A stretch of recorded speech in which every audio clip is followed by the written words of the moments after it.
প্রিয় শিক্ষার্থী, আসসালামু আলাইকুম। আজকের ক্লাসে চতুর্থ শ্রেণীর গণিত বইয়ের 40 পাতার 10, 11, 12 এই তিনটা লিখিত অঙ্ক সমাধান করব। তো প্রথমে 10 নম্বর অঙ্কটা খেয়াল করো। দেখো 10 নম্বরে আছে শিমুল অপেক্ষা শ্যামলের 490 টাকা বেশি আছে। সৈকত অপেক্ষা শিমুলের 502 টাকা কম আছে। তো সৈকতের কাছে 980 টাকা আছে, শিমুল ও শ্যামলের কাছে কত টাকা আছে, তিনজনের একত্রে মোট কত টাকা আছে। দেখো তোমরা যদি এভাবে পড়ে যাও তাহলে কিছুই বুঝবে না। তো বোঝার জন্য তোমরা এইভাবে পড়বা। খেয়াল করো যে শিমুল অপেক্ষা শ্যামলের 490 টাকা বেশি আছে। তো এখানে যে লেখাটা আছে এই লেখাটার দিকে খেয়াল করতে হবে যে কার টাকা বেশি আছে। যেহেতু বেশি কথা আছে, দেখো শিমুল অপেক্ষা শ্যামলের 490 টাকা বেশি আছে, তার মানে শ্যামলের 490 টাকা বেশি আছে। কার থেকে? শিমুলের থেকে। তো শিমুলের যত টাকায় থাকুক না কেন, শিমুলের টাকা থেকে শ্যামলের 490 টাকা বেশি থাকবে সব সময়ের জন্য। তারপরে কি বলা হচ্ছে, সৈকত অপেক্ষা শিমুলের 502 টাকা কম আছে। এখানে দেখো কার কম আছে, তো সৈকত অপেক্ষা শিমুলের 502 টাকা কম আছে। তার মানে এইটার অর্থটা কি, যে সৈকতের যেই টাকায় থাকুক না কেন ওই টাকার থেকে শিমুলের 502 টাকা কম। সৈকতের যে টাকায় থাকুক সেই টাকার থেকে শিমুলের 502 টাকা কি কম। তারপরে দেখো সৈকতের টাকাটা দেওয়া আছে, সৈকতের কাছে 980 টাকা আছে। তার মানে দেখো এখানে সৈকতের টাকাটা দেওয়া আছে। তো সৈকতের টাকাটা যেহেতু দেওয়া আছে, একজনের টাকা দেওয়া থাকলেই অঙ্কটা করা সম্ভব। এখন সৈকতের টাকা দেওয়া থাকলে তো সৈকত যেখানে আছে সেই কাজটা আমি করব। তো প্রথমটার ভিতরে শিমুল আর শ্যামল আছে, তার মানে এখানে সৈকত নাই, তার মানে এটা বাদ। এখানে দেখো সৈকত আর শিমুল আছে, তার মানে সৈকত আর শিমুল দিয়ে শুরু করব। তো টাকা দেওয়া আছে কার? সৈকতের। তো প্রথমে লিখে নিব যে সৈকতের আছে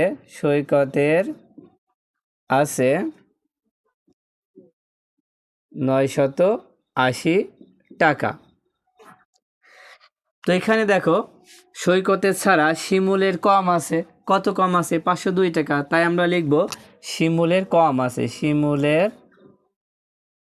শিমুলের কম আছে। কত টাকা কম আছে? 502 টাকা। তাই লিখব 502 টাকা। তো কম বললে আমরা কি করব? বিয়োগ করে দেব। তো বিয়োগ করে দাও। বিয়োগ করলে কথা, দেখো শূন্যকে 10 ধরো, 10 থেকে 2 বিয়োগ করলে 8 হয়। এবার হাতে থাকবে 1, সে 1 এই 8 থেকে বিয়োগ করো, কারণ এখানে শূন্য আছে। 8 থেকে 1 বিয়োগ করলে 7 হয়, আর 9 থেকে 5 বিয়োগ করলে 4 হয়। তাহলে কত হচ্ছে? 478 টাকা। এই 478 টাকা কার টাকা? এটা হচ্ছে শিমুলের টাকা। তাহলে লিখবো হচ্ছে শিমুলের আছে কত টাকা? 478 টাকা। তো শিমুলের টাকা কিন্তু আমরা পেয়ে গিয়েছি, কারণ এখানে শিমুল এবং শ্যামলের টাকা বের করতে বলেছে।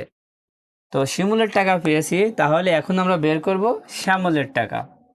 তো দেখো শিমুল অপেক্ষা শ্যামলের 490 টাকা বেশি আছে। তো এখানে আমরা শিমুলের কত টাকা পেয়েছি? 478 টাকা। এখন তাহলে শ্যামলের টাকা বের করতে হলে, যেহেতু শিমুলের থেকে শ্যামলের 490 টাকা কিন্তু বেশি, এই জন্য আবার যোগ করব। এখন এর নিচে আমরা লিখে দেব শ্যামলের বেশি আছে, শ্যামলের বেশি আছে। বেশি আছে কত টাকা? বেশি আছে 490 টাকা। দেখো শিমুলের যে টাকা আছে তার থেকে শ্যামলের 490 টাকা বেশি আছে, এই জন্য কী করবো? যোগ করব। তো যোগ করে ফেলো। যোগ করলে কত হয়? দেখো এখানে 8 হবে, 9 সাথে 7 যোগ করলে 16 হয়, 16 6 হাতে 1, সেই 1 4 সাথে যোগ করো 5 আর 4 9, তাহলে কত হচ্ছে? 968 টাকা। তো এই টাকাটা কার হবে? শ্যামলের। তাহলে শ্যামলের আছে। আচ্ছা, এখানে আমরা আছে লিখেই দিলাম, ডট ডট দিলাম না। দেখো তাহলে দেখো এখানে আমরা সৈকতের টাকা তো আগের থেকেই জানি, তারপর শিমুলের টাকা বের করেছি, আবার শ্যামলের টাকা বের করেছি। তারপরে বলা হচ্ছে তিনজনের একত্রে মোট কত টাকা আছে। এবার তিনজনের টাকা আমরা যোগ করে দেব। হ্যাঁ, তিনজনের টাকা তো আমরা জেনে ফেলেছি কার কত টাকা, এখন একসাথে যোগ করে দেব, তাহলে উত্তরটা হয়ে যাচ্ছে। দেখো তিনজনের টাকা বের করতে হলে তোমরা পরপর যে এইভাবে লিখে নিবা যে সৈকতের আছে 980 টাকা, শিমুলের আছে 478 টাকা, শ্যামলের আছে 968 টাকা। এবার এই তিনজনের টাকা কি করবা? যোগ করে দিবা।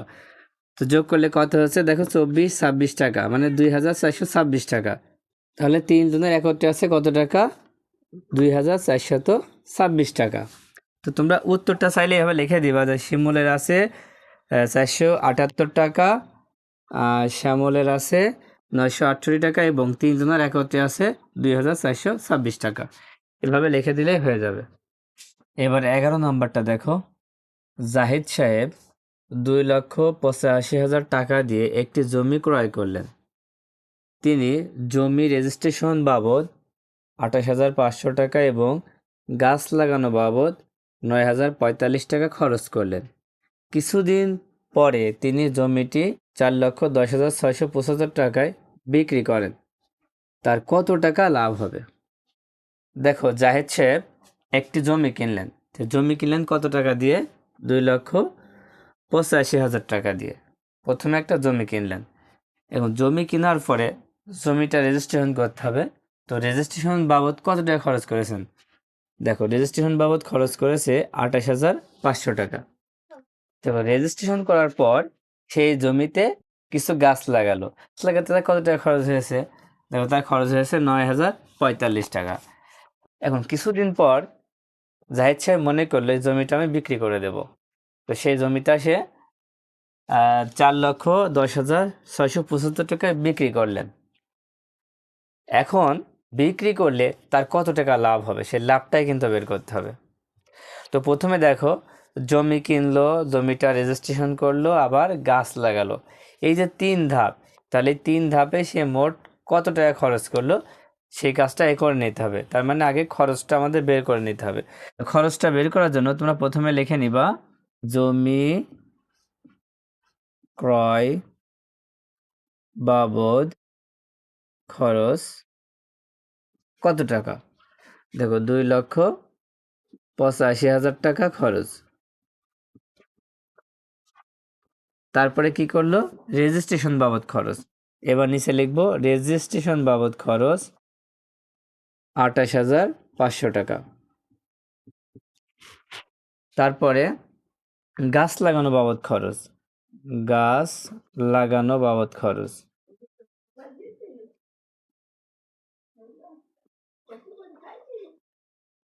কত টাকা?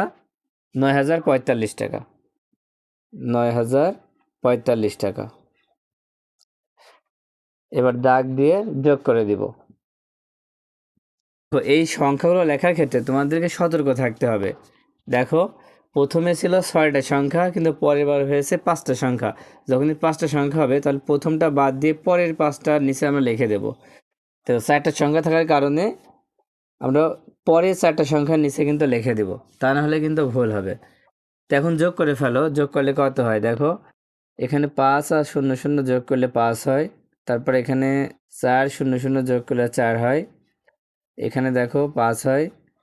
তারপরে 9 আর 8 যোগ করলে 8 আর 9 17, 17 আর 5 কত? 22। 22-এ 2 হাতে থাকে 2, সেই 2 এর সাথে যোগ করো 4, 4 আর 8 12, ফের 12 2 হাতে থাকবে 1, সেই 1 2 এর সাথে যোগ করলে 3, কত হচ্ছে? 3,22,545 টাকা। এগুলা কি করলো? খরচ করলো। তাই লিখবো মোট খরচ। মোট খরচ করেন। তাহলে মোট খরচ করেন 3,22,545 টাকা। দেখো, জমিটা তো বিক্রি করে দিল, তাহলে বিক্রি করার পর তার কত টাকা লাভ হলো, তো এটা বের করার জন্য কি করবা? দেখো, প্রথমে লিখবা হচ্ছে জমি বিক্রি, জমি বিক্রি করেন কত টাকা? 4,10,675 টাকা। আর নিচে লিখবো হচ্ছে মোট খরচ করেন। মোট খরচ করেন কত টাকা? 3,22,545 টাকা। এবার আমরা বিয়োগ করে দেব। বিয়োগ করলে আমরা কি পাবো? লাভ পাবো। এবার লিখবো হচ্ছে লাভ হবে, বিয়োগ করলে হয়ে যাবে। দেখো, 5 আর 5 বিয়োগ করলে কত হয়? 5 আর 5 বিয়োগ করলে 0 হয়। 7 থেকে 4 বিয়োগ করলে 3 হয়। 6 থেকে 5 বিয়োগ করলে 1 হয়। এবার শূন্যকে 10 ধরো, 10 থেকে 2 বিয়োগ করলে 8 হয়, হাতে 1 থাকবে, সে 1 2 এর সাথে যোগ করলে 3। এবার 1 কে 11 ধরো, তাহলে 11 থেকে 3 বিয়োগ করলে কত হয়? 11 থেকে 3 বিয়োগ করলে 8 হয়।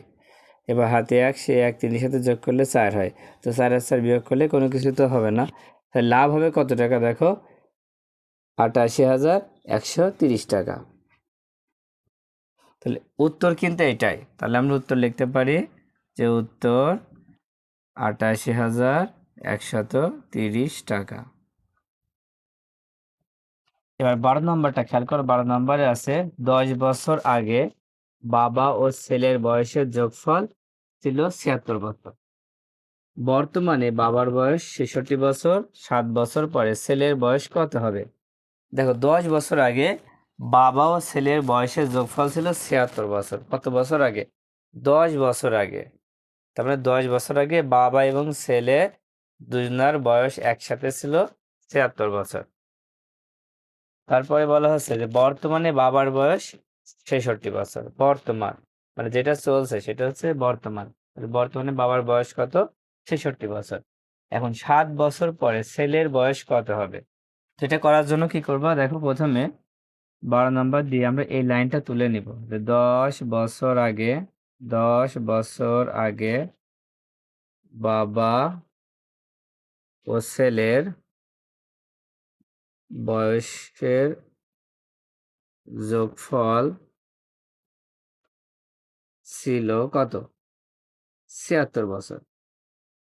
দেখো এই লাইনটা তোমরা লিখলেও পারো, না লিখলেও পারো।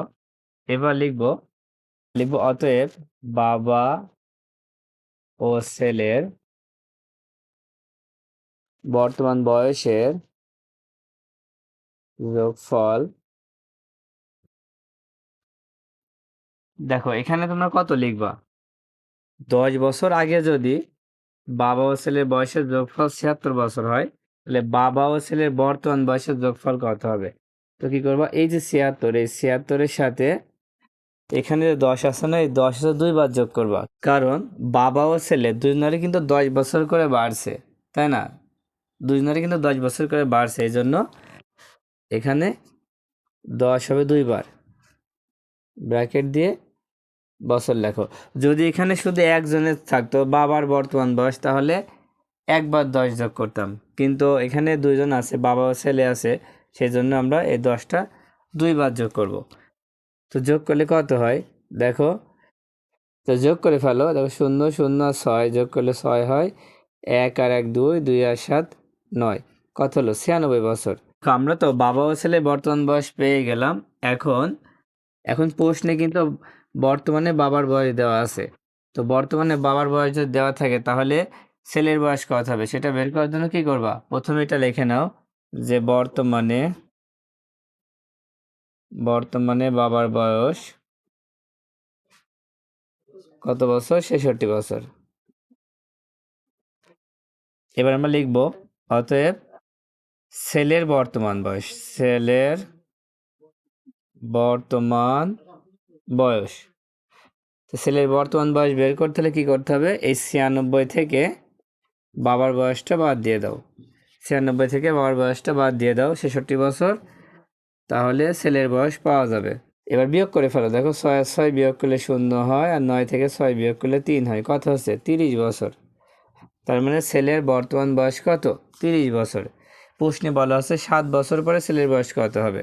তো এবার লেখো যে 7 বছর পর, 7 বছর পরে ছেলের বয়স হবে, ছেলের বয়স হবে কত? 30-এর সাথে 7 যোগ করে দাও। যেহেতু ছেলের বর্তমান বয়স 30 বছর, এখন 30 বছর যদি হয়, তাহলে 7 বছর পরে তার কত হবে? 7 বছর পরে এই 30-এর সাথে 7 যোগ করলে কত হয় সেটা হয়ে যাবে। কত হবে? 30 আর 7 যোগ করলে 37 বছর হবে। উত্তর, তাহলে উত্তর লিখে ফেলো যে উত্তর 37 বছর।